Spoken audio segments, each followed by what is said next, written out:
آیا شما نمیرنده بودن میخواهید؟ نه، وظیفه ما بود کردم گفتی ورسو نیچرم نیز دیستیلی دنیای دیگر است و یا یک کشف کردن در کار پاک و پروردگار رو در بالای سرمون باشه و راهنمایی ممکنه، ولی بسیار خدمت و دیگر جدا کردن ممکن است. چگونه مردن میخواهید؟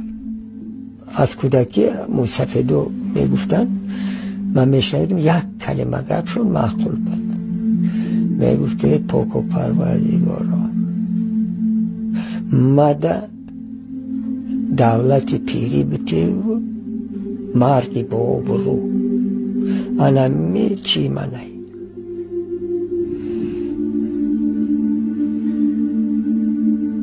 به فکر شما روزی جنازه‌تون آدمان درباره شما چی میگویند؟ میگن آدم نفس بود.